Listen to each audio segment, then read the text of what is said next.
நீங்கள் பார்த்துக் கொண்டிருப்பது உங்கள் விஜய். கொண்டபெண்டிர் மக்களுத்தார் சுத்தத்தவர் பிறரும் கண்டதோடு பட்டதல்லால் காதல் மத்து யாதுமில்லை.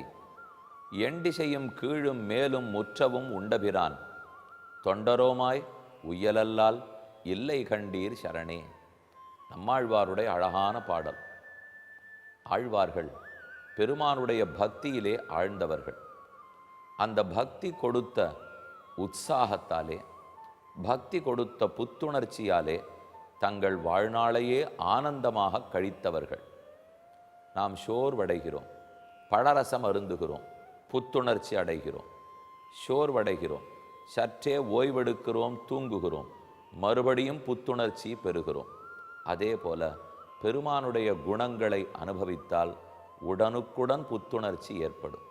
பெருமானுடைய சேஷ்டிதங்கள், வெண்ணெய் திருடினார், கோவர்தனகிரியை தூக்கி பிடித்தார், பெண்களோடைய ராசக்கிரீடை பண்ணினார், இப்படி எத்தனை சரித்திரங்கள். இதில் எதை அனுபவித்தாலும் உடனடியாக நமக்கு உற்சாகம் பிறக்கும். கோது கலமுடைய பாவாய், ஆண்டாளுடைய பாசுரம் அனைவரும் அறிவோம். கீழ்வானம் வெள்ளன்னு எருமை சிறுவீடு மெய்வான் பரந்தனகான் மிக்குள்ள பிள்ளைகளும் போவான் போகுன்னாரை போகாமல் காத்து உன்னை கூவான் வந்து நின்னோம். கோதுகலமுடைய பாவாய், கௌதூகலம். காலை எழுந்திருந்திருக்கிறோம், இன்று நாள் முழுக்க உற்சாகத்தோடு இருக்க வேண்டும், புத்துணர்ச்சி வேண்டும், சியர்ஃபுல்லாக இருக்கணும், சிரிச்சுன்னு இருக்கணும், சந்தோஷமாக இருக்கணும், பிறருக்கு உதவியாக இருக்கணும், எடுத்த காரியத்தை கிடுகிடுன்னு முடிக்கணும். இது எல்லாத்துக்குமே தெம்பு வேணுமே.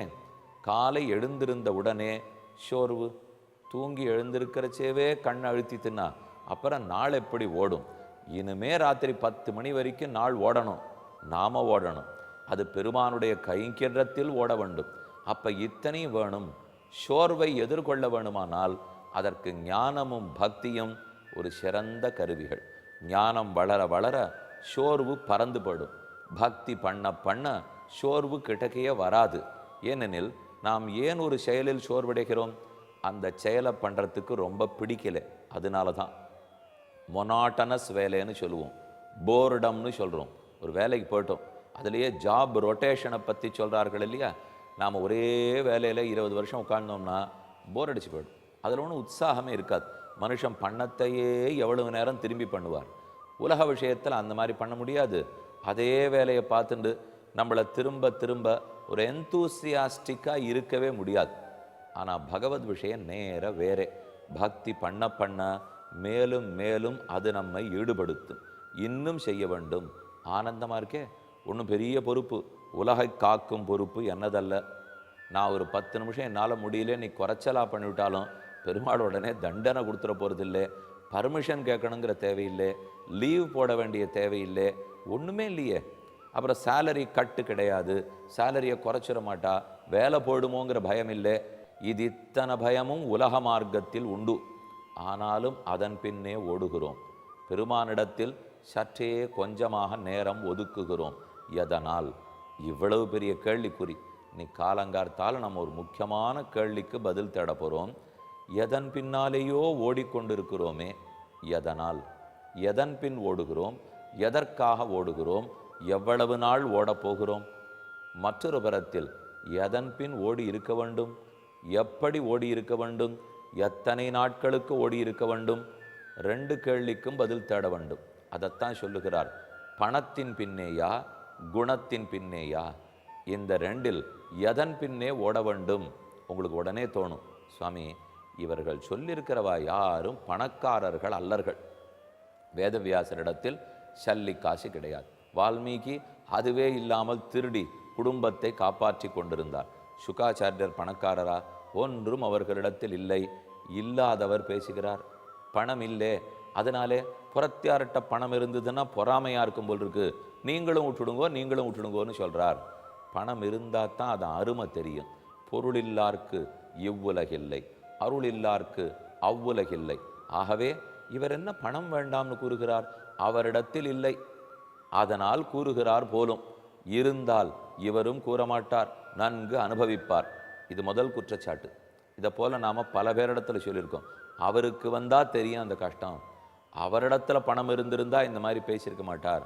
அவர் நீங்களும் அந்த மாதிரி ஓடாதீங்கோ ஓடாதீங்கோ, ஏன் ரொம்ப பெரிய வேலையிலே ஒரு நாளைக்கு 15 மணி நேரம் உழைச்சி இப்படிலாம் கஷ்டப்படணுமான்னா, ஆனந்தமாக ரிலாக்ஸ்டாக வாழ்க்கையை அனுபவிக்கிறதுக்கு தகுந்தா போலே ஒரு வேலையை எடுத்துக்கொண்டு 6-7 மணி நேரம் உழைச்சிட்டு ஆனந்தப்படலாமே என்று சிலர் சொல்லுவார்கள்.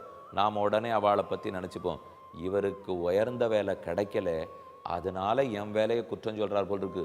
இவரே ஒரு வைஸ் பிரசிடெண்ட்டாக ஆயிருந்தார்னா நம்மளை சொல்ல மாட்டார், அவருக்கு உள்ளூர் அது கிடைக்கல, அதனால் ஆமாம் என்ன பெரிய டைரக்டர் போஸ்ட், என்ன பெரிய வைஸ் பிரசிடென்ட் போஸ்ட்னு குற்றம் சொல்கிறார். அவருக்கு அது கிடைக்காதனாலே. இப்படி பல இடத்தில் ஒருத்தர் ஒன்றை கூறாதுன்னு சொன்னால், இது வேண்டாமேன்னு அபிப்பிராயம் சொன்னால் அவருக்கு கையாலாகாத்தனம் என்று நாம் உடனே முடிவுக்கு வருவோம். அப்படின்னு அவசியம் இல்லை. அதை போல் சிலர் இருக்கலாம், நான் மறுக்கவில்லை. ஆனால் கண்டிப்பாக வேதவியாசரோ சுகாச்சாரியரையோ அப்படிப்பட்டவர்கள் அல்லர்கள். நாம் வாழ்க்கையில் பல பேரை சந்திக்கிறோம், அவர்கள் கூட எல்லாரும் அப்படிப்பட்டவர்கள் அல்லர்கள். அப்போ பாருங்க, நாம் நேற்று பார்க்கும்போது வேதவியாசர் தாம் பட்டவரே இல்லையே, கட்டப்பட்டவர் இல்லையே. விதுரருக்கு இந்த துன்பங்கள்லாம் எக்ஸ்பீரியன்ஸே கிடையாது. அப்படி இருக்கிறச்சே இவர்கள் உபதேசித்தால் ஏற்றுக்கொள்ளலாமா? ஏற்றுக்கொள்ளலாம். இவர்களுக்கு பெருமான் அருளால் அந்த துன்பங்கள் அனைத்தும் என்ன என்று தெரிந்திருக்கிறது.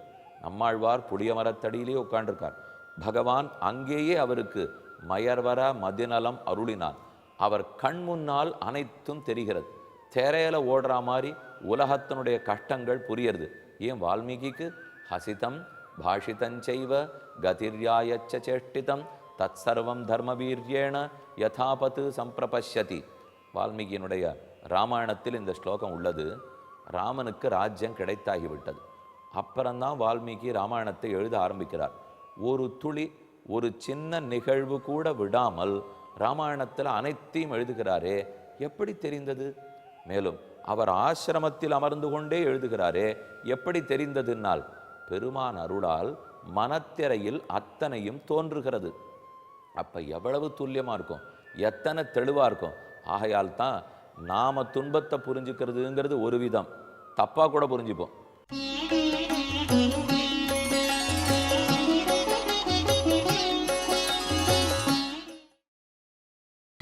நீங்கள் பார்த்துக் கொண்டிருப்பது உங்கள் விஜய்.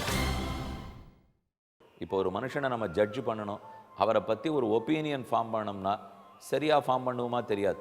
ஏன்னா அவர் பேச்சு ஒரு மாதிரி இருக்கும், நடத்தை ஒரு மாதிரி இருக்கும். நம்ம நடத்தையை பார்த்து மயங்கி போய் ஒரு மாதிரி ஒப்பீனியன் ஃபார்ம் பண்ணிக்கலாம். இல்லை நல்ல செய்கிறவராக இருக்கும், பேச்சு மட்டும் சுமார், வாயால் கட்டுடுவார். ஆனால் அவர் வாய்ப்பேச்சை பார்த்துட்டு இவர் மோசமானவர் சுவாமி அப்படின்னு நான் முடிவுக்கு வந்துடலாம்.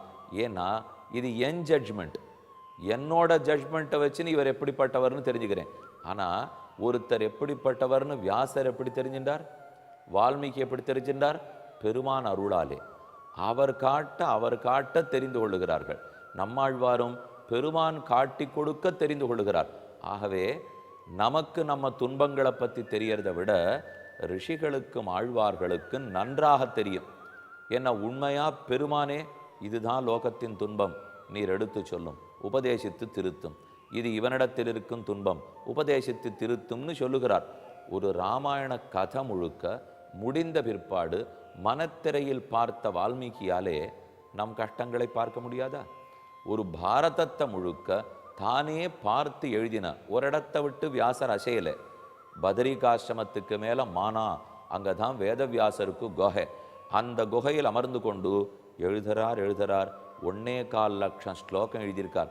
எழுந்து போய் என்ன பார்த்துட்டு வந்து ரிசர்ச் பண்ணியா எழுதின்னு இருக்கார்? இல்லையே. எப்படி அவரால் முடியறது?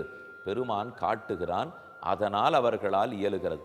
ஆகவே நமக்கு தெரிஞ்ச துன்பத்தை விட அவர்களுக்கு இன்னும் நன்னாக தெரியும். இவர்களிடத்தில் பணம் இல்லையே, பின்ன பணம் இருக்கிறவனை பற்றி ஏன் இவர்கள் குற்றம் சொல்கிறார்கள்? இவர்களுக்கு இருந்திருந்தான்னா தெரியும். அவர்களுக்கு வியாதியே வந்ததில்லையே. உடம்பு நோயை பற்றி கவலைப்படாதே, ஆத்மாவை பற்றி பாரு என்று உபதேசிக்கிறார்கள். நம்ம சொல்லுவோம், உமக்கு உடம்புக்கு ஒன்றுமே வரல சுவாமி, அதனால் உம்மால் முடியறது, ஓடுன்னு நீங்கள் ஓடுறீள், உங்களுக்கு வந்த அன்னைக்கு நீங்களும் புரிஞ்சுப்பீள், எங்களுக்கு கஷ்டம் எங்களுக்கு தெரியும் என்ன சட்டுன்னு விலகிடுறோமோ இல்லையோ. இதை வேதவியாசர் இடத்துல சொல்லலாமே, கொஞ்சம் யோசிச்சு பாருங்க. இத்தனை ரிஷிகளுடைய கதை இருக்கே, உடம்பு சரியில்லாமல் படுத்துனுட்டார்கள், காணவே காணும். அவருக்கு ஜுரமா, வேதவியாசர் 3 நாள் லீவு போட்டிருக்கார், அகஸ்தியருக்கு ஜலதோஷமா 7 நாள் சதஸுக்கு வரமாட்டார், இப்படி நம்ம கேள்வியே படலை. இப்போ ஏன் அவளுக்கெல்லாம் உடம்பு இல்லையா? அவர்களுக்கு ஒன்றும் பண்ணவே பண்ணாதான்னா? பண்ணி இருக்கலாம், பண்ணாமல் இருந்திருக்க முடியாது. ஆனால் அதை தாண்டியவர்கள், அதை சொல்லிக்கொள்ளவும் விருப்பப்படாதவர்கள், அது ஒரு பொருட்டாகவே மதிக்காதவர்கள். 3, கண்டிப்பாக நம்ம உடம்பை விட அவ உடம்பு ரொம்ப திடமான தேகம். திடம்னா பருமனானான்னு நான் சொல்லலை, நல்ல ஆரோக்கியமான தேகம். ஏன்னா இயற்கை மூலிகைகள், இயற்கை உணவு, இயற்கையோடைய வாசம், மனத்தெளிவு, சிறகடித்து பறக்கும் ஆனந்தமான மனம், இது இருந்து கொடுத்தனால் நாமும் அத்தனை ஆரோக்கியத்தோடு இருக்கத்தான் போகிறோம். அதனால தான் அவர்களுக்கு அவ்வளோ ஆரோக்கியம் இருக்குது. அப்போ நாம் தேவையில்லாத புகார் பண்ணக்கூடாது. அவர்கிட்ட பணம் இருந்திருந்தால் அவரும் வேண்டான்னு சொல்லியிருக்க மாட்டார், கிடைக்கல அதனால் நமக்கும் வேண்டாம் வேண்டான்னு உபதேசிச்சுருக்கார் என்ன நினச்சக்கூடாது. அவர் துன்பப்பட்டான்னா தெரியும், அவருக்கு உடம்பு ஒன்றும் பண்ணலை சுவாமி, எனக்கு முட்டி வலிக்கிறது, முதுகு வலிக்கிறது, என் வலியை நான் பார்க்குறேன்.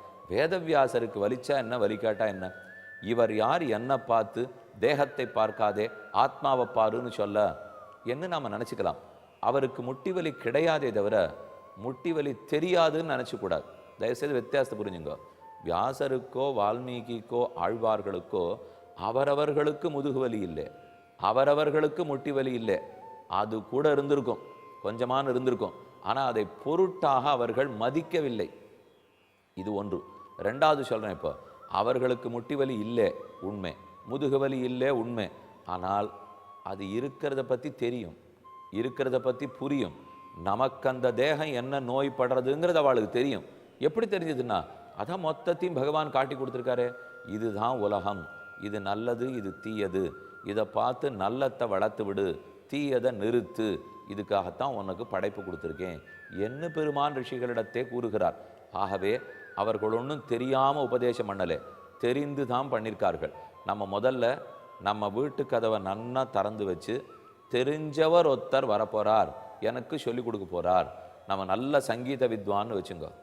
எனக்கு ஒரு ராகத்தில் ஒரு சின்ன நெருடல், ஏதோ ஒரு இடத்துல சரியாக எனக்கு புரியல, அதை கேட்கணும்னா வாசல்லே நல்ல குத்துச்சண்டை வீரர் ஒருத்தர் போகிறச்சே கதவை திறந்துன்னு உள்ளே வந்தால் நான் அவர்கிட்ட கேட்பேனா, சாமி நான் ஏதோ சங்கீதத்தில் சந்தேகம் சொல்லிட்டு இருக்கேன், குத்துச்சடையில் சந்தேகம் வர்ற அன்றைக்கி அவர்கிட்ட கேட்குறேன், விலைக்கு விட்டுடுவோமோ இல்லையோ, அவருக்கு வருவோம், பால் கொடுப்போம், பழம் கொடுப்போம், அனுப்பிச்சி விட்டுடுவோம், கேட்க மாட்டோம்.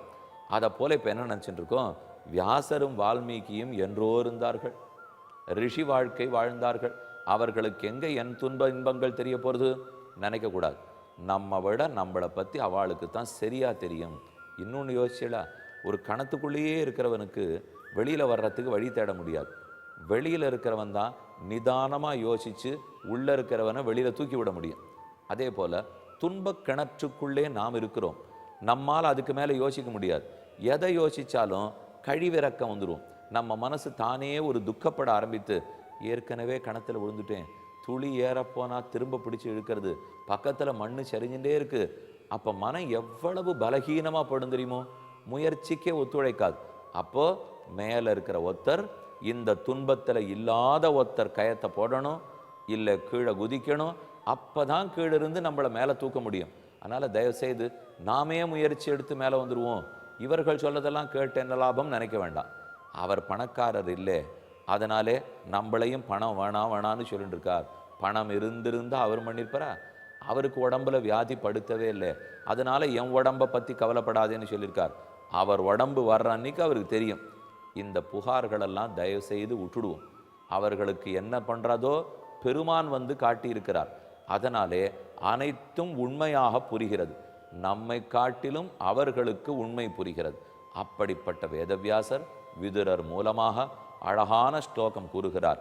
சமிருத்தா குணத கேச்சித் பவந்தி தனதோபரே தனவிருத்தான் குணைர்ஹீனான் திருதராஷ்டிர விவர்ஜய. திருதராஷ்டிரா, அவர்களை விட்டுவிடு. பணமும் இருந்து குணமும் இருந்தால் அவர்களை ஏற்றுக்கொள். குணம் நிறைய இருக்கிறது, பணம் இல்லை, அவர்களையும் ஏற்றுக்கொள். ஆனால் பணம் மட்டும் இருக்கிறது, குணம் இல்லை, அவர்களை ஏற்றுக்கொள்ளாதே, அவர்களிடத்திலிருந்து விலகிவிடு. அழகா 3 போட்டு கொடுத்துட்டாரே. இப்போ டிக் டிக் டிக். எதை டிக் அடிக்க போகிறோம்? இப்போ பணமும் குணமும் சேர்ந்திருந்தால் சரி, ஏற்றுண்ட வேண்டிதான். குணம் இருக்கிறது, பணம் இல்லை, சரி, ஏற்றுண்ட வேண்டிதான். பணம் இருக்கிறது குணமில்லை இன்ட்டு போட்டுற வேண்டியதான். அவர்களோட சேர்ந்து வாழ்வது முடியாது, அவர்களை விட்டு விடுவாய். உன் பிள்ளை பணத்தின் குறியிலேயே இருக்கிறான், குணம் விட்டு விட்டான். சகுனி நாட்டில் பணத்தில் குறி, குணத்தை தொலைத்து விட்டார். ஆகவே அவர்களை நீ கைவிட்டு விட வேண்டும். அதுக்கு தான் கடைசியில் பல்லவி அனுபல்லவி சரணம் மாற்றி மாற்றி பாடுவோம் பாருங்க, அதே போல பாட வந்துட்டார். அப்ப அவர்களை விடுறதுக்கு பழகி கொள்வாயா என்று கேள்வி.